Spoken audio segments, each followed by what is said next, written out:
Hey y'all, what's good? Listen, I'm talking about on this series so much good stuff. Listen, I think it's something that every single person that can relate to, whether you grew up in a single parent home, two parents, or no parent at all. I had people that came on and talked about what it was like growing up and watching their parent die in front of them.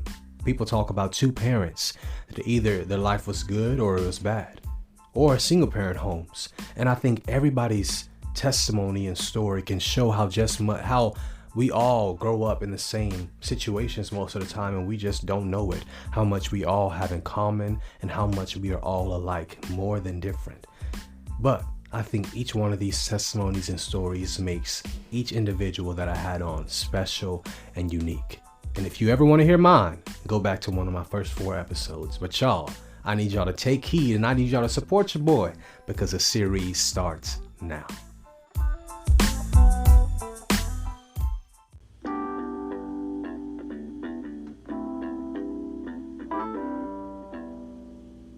Hey y'all, what's up? Welcome back to another episode of Talks with Darius Dion. Today we're starting a new series and that is Growing Up Without a Father.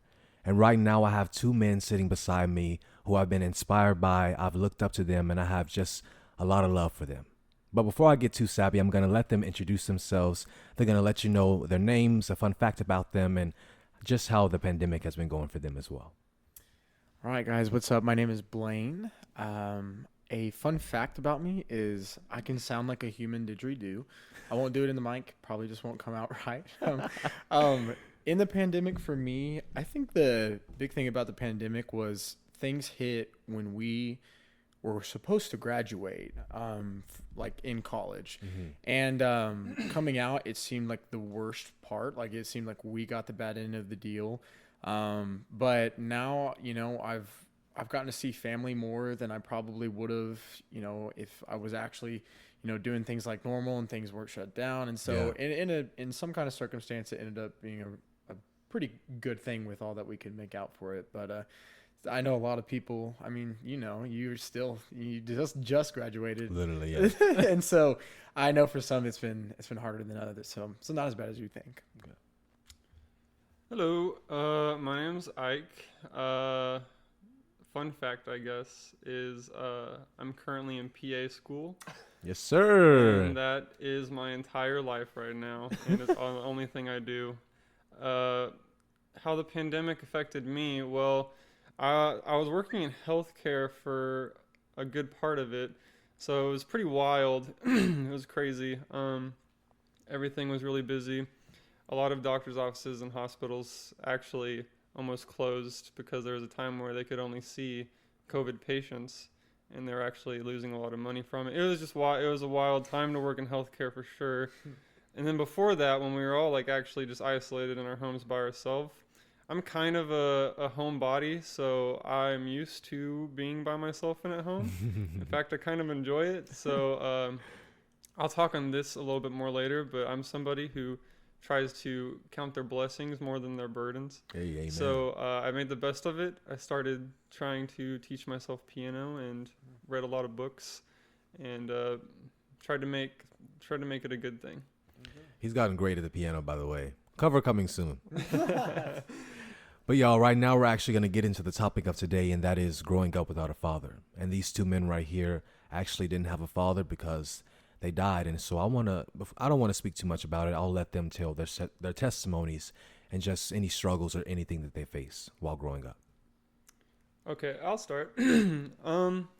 So I listened to the podcast you did by yourself talking about that actually, because I wanted to see what you had already talked about. And it was interesting because there's some big differences and some big similarities between the experience that you had and what Blayne and I had.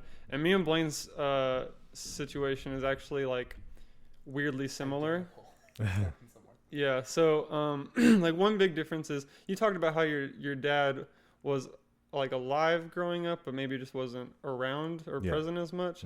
Whereas for us, for a majority of my childhood, my dad was present. And then when I was 16, about to turn 17, the summer going into my senior year of high school is when my father died of a pulmonary embolism. And then I think your dad passed away around the same age, same time. It was it's kind of scary how close together they were in terms of time frame. When we got to college, we discussed that, how it was relatively like pretty much the exact same summer year going into that senior year. And it was both relatively the same issues as well. Yeah. Crazy. I think the only main big difference is that, and correct me if I'm wrong, but I think the passing of your dad was kind of more of not expected thing, but did he have cancer or? Okay.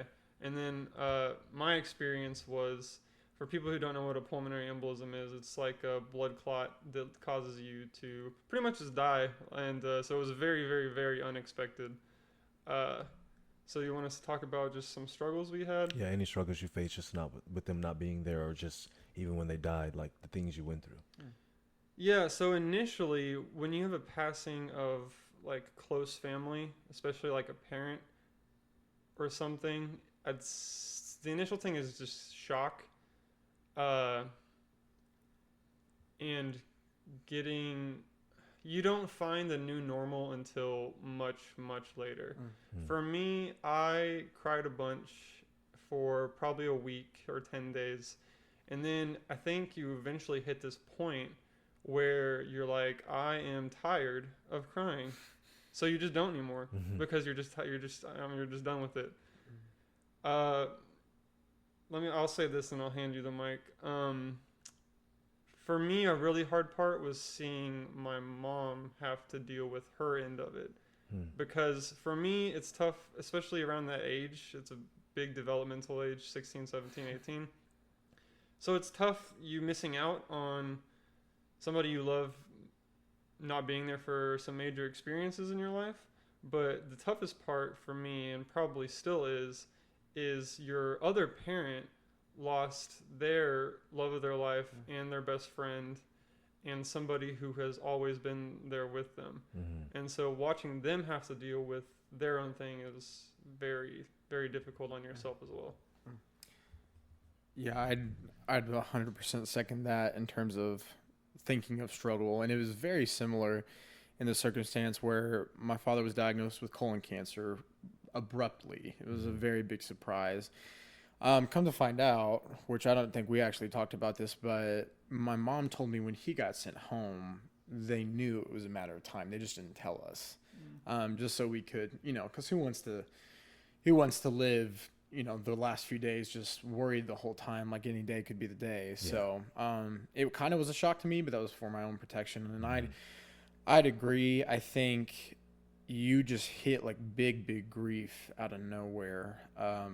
Because it's hard to deal with, especially, at that age where you are in that developmental stage, along with having to, he had an older sibling and his mother, and then I had my mom and a younger sibling. So that shared aspect of, your mom just lost their soulmate. It's your father, it's their soulmate. And so, it's a very hard time, especially in high school, and right before you're going back, and everybody's giving you the apologies and those kinds of things, and it doesn't go away, for a while. And so for a long time, for about like the 10 days, couple of weeks, you go through the funeral stuff and that, and those kind of grieving stages. And interestingly enough, there are times where those things came back a little more frequently, it'd go away a little bit and then it'd hit you, in like a month or two. And then even to this day, there are still times where you have a birthday or, something big happens and you graduate or, whatever the case may be. And they're not there for those big things, and it kind of hits again. So it never becomes necessarily easy. But it does become normal. It becomes a normal part of your life. Yeah. If that kind of makes sense. Yeah. Were there any specific ways, or were there any men in your life that helped you, just grow up or just be in your life to guide you through it? Yeah, that was another thing that I heard you talk about in your video. Was you said you found like new mentors pretty much. That is very, very, very important, I would say.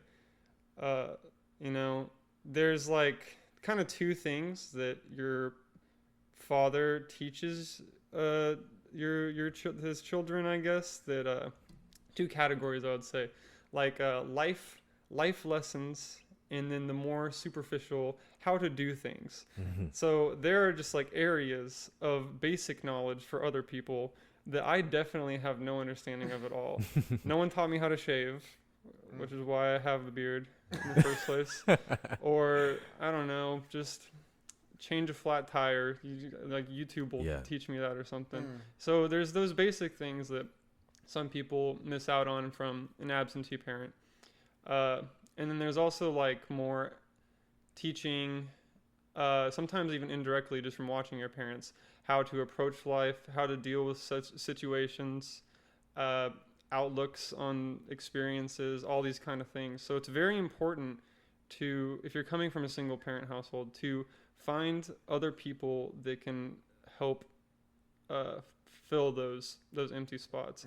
For me, I think I started doing this subconsciously, actually, and I think I've talked to you, Blayne, about this before. If you probably don't remember, but I've like find people, pretty much always men, who I like in my mind. I'm like, oh, they're a father figure for me in this way, and I never tell them. No, I'm kind of the same way sometimes. Yeah, because I don't want to weird them out if they would get weirded out. But I mean, like when I was working in a pharmacy, or one of our pharmacists, I just liked his personality and the way he handled stressful situations, because there was a bunch of stressful situations. So I kind of like made him an aspect of a father figure. And I would also say, if you're going to do this, don't look for a single mentor, like one single person who's going to replace your father. Find multiple people who have different qualities that you appreciate, and then kind of lean on them in learning more about whatever those qualities you want to become more of yourself, if that makes any sense. So yeah, that's what I would tell people. Beautiful. Well, God love him. My dad was better at breaking things probably more than trying to fix them or do anything like that. So I definitely see that aspect in terms of, especially at that crucial point in your life, you know, right before your senior year, before you also are going to go to college. You know, there are those things like changing oil, or, you know, just like simple things, and shaving and those kind of things come up, where you don't get to have that experience. And it can be hard, and it also can create a sense of just like insecurity, because there are so many people when you get to college around you that do have those things. But I know for me, I was super blessed for both family members who were great father figures. One of my best father figures was my speech and debate coach. He gave me like he helped me financially. And we still, like, I go visit him, and he's retired. I go visit him. He is a family friend, and he will always be I've referred to him as my second father many a time. That's amazing. And so, yeah, I would definitely say it can sometimes feel hard to find, but you just got to look, and you got to look for, you know, not necessarily the perfect person, but someone who can give you the things that you aspire to be and have the traits that you aspire to be. Even if that's a teacher, even if that's, you know, something very small. And even if that's, you know, someone that's relatively still close to your age, someone that can mentor you does not have to be the age that your father was, which I think is really interesting. And I think a lot of people don't feel like that can be the case. And so, yeah, I would say those are some of the big mentors that I've had, that will always be in my life forever, for sure. That's awesome. And my last question about this topic is, what would be something that you would tell somebody else going through the same situation as you? What advice would you give them? I think I'd say it's okay to hurt. It's definitely okay to hurt. Never feel that you need to push through and be the strong person, which I think is very interesting, because we probably both went through a time where we were like, I'm the man of the house now. I gotta not necessarily provide for the family, but be like the emotional block and that strong point. Yeah. Doesn't have to be a thing. Like, let yourself grieve. And I would also say that in that time, you know, no matter how long it's been, it's still okay to grieve later on as well. And I would just say be open. Be open to anybody that you trust and need to talk through those things. I know for me, my spirituality and my Christianity was seriously a huge thing that took me through that death. Because if I didn't have that, you know, during that time, and I mean, for reference, you know, my grandmother, his mom, you know, should never have to go through the death of a child, you know, and she was older, and she just couldn't understand why, you know, she would say, why God, you know, like, why God would you do this?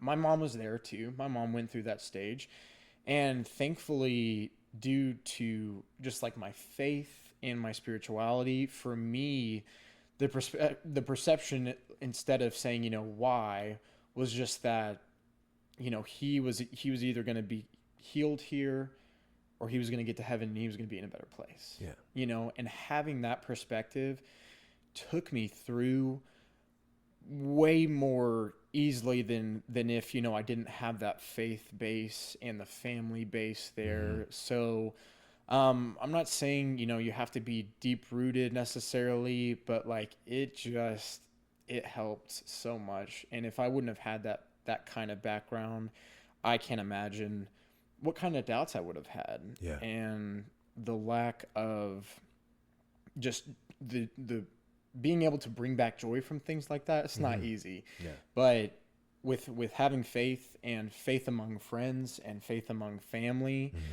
it just creates a whole new foundation that you can build upon that will make the hard times much easier. It's still never going to be completely easy. Yeah. But the normalcy in those hard times, you know, they lessen up when you have those two things. So that for me was a game changer, and I think my circumstances today would be much differently. The last thing I would say is just there are ways that you can use that as a testimony, and I feel like I've been able to do that in some ways for people who have struggled with different things in their life, and to use it as a way of saying, hey, like, my faith was able to push me through this.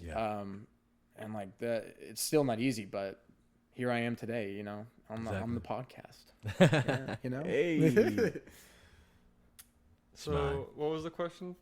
What advice would you give to someone going through the same things that you went through? Advice. So, I mean, Blayne gave some good advice, so I might just say the same thing but with different words.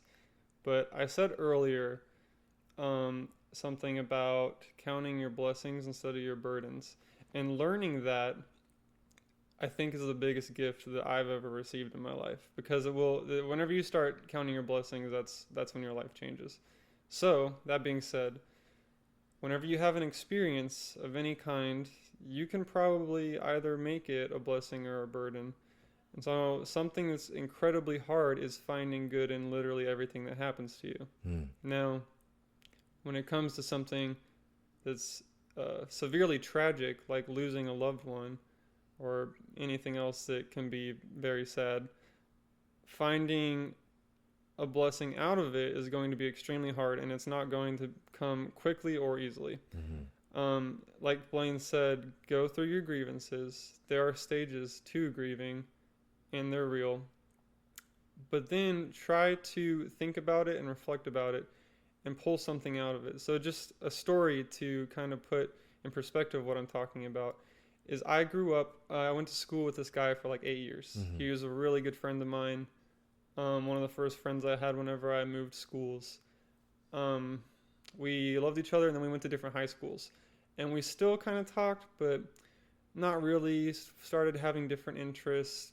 Still would talk, 4 or 5 times a year. But when my father died, he was one of the people who like came and helped and like brought my family food and stuff, which is a very nice thing to do. And then a year later, just like a couple months after a year of my father passing, he texted me and his dad had actually died. And what was crazy about that is that I had been prepared on how to deal with that situation because I had just been through it. Yeah. So I had all my experiences to pull on and lean on to help my friend who is now going through the same trial. And I think it was a good thing that I was able to do that because he was really struggling for a while. Yeah. And that's still somebody that we've become closer through tragedy. So yeah, I guess that's some advice. Is it's going to be really hard, but you can find goodness in everything if you try. Tragedy does not have to define you, but it will make you more interesting. So use that. Those are some beautiful words from these awesome guys, and just from their testimonies and the things that they just shared. I hope you can see just how, just what the reason why I looked up to them so much. Honestly, I love them so much, and through everything that they've been through, they still stand here today, striving to be their best selves, and knowing that they're worthy to conquer this world and to take everything. It's just amazing to see. And so my last question for them is, what is something that inspires you, and what are your goals and your dreams for life? You want to go? Yes.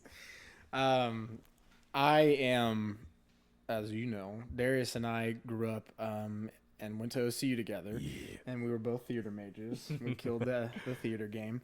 But I still aspire to be an actor. I'm working for like a corporate company right now. Making that money. Because COVID puts you in places and like you kind of got to grind it out. And that's I think a testament to that. During your life, you can still have one goal and take a different path during the time. Yeah. Right.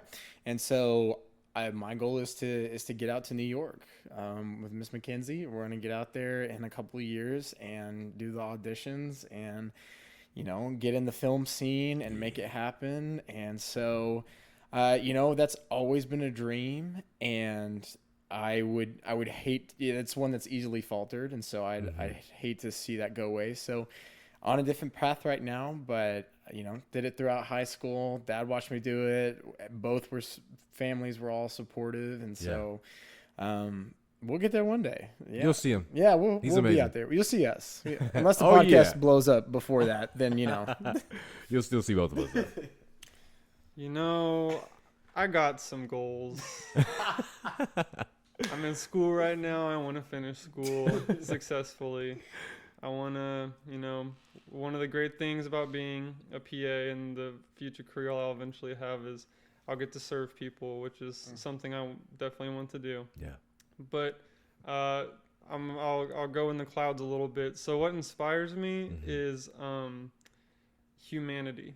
I'm pro-human. I want everybody to find a way somehow, even though it probably won't be in our lifetimes. It probably won't be in our kids' lifetimes. Who knows? Hopefully. Where everybody can finally realize that we're so much more similar than we are different. And unite as humans and conquer disease, conquer hate, conquer all of it. That's what inspires me and why I want to work in medicine. And it's the same thing for you guys with acting, I'm sure, is you get to affect people in a better way. And so that's pretty much what inspires me. Beautiful. Y'all hear all of this. I'm so glad y'all tuned in and listened this far, because this is just such wisdom and such great advice. And I don't know, I'm inspired just sitting here listening to all of this right now. But I'm so glad you all have, I'm so glad I've had y'all on my podcast. Thank you so much for coming. Thanks for having us. All right. I love you, Big Sexy. Thank y'all so much for listening. I hope you got something from this, and I hope their testimony and their stories inspired you. All right. We'll see y'all later. This is Talks with Darius Dion.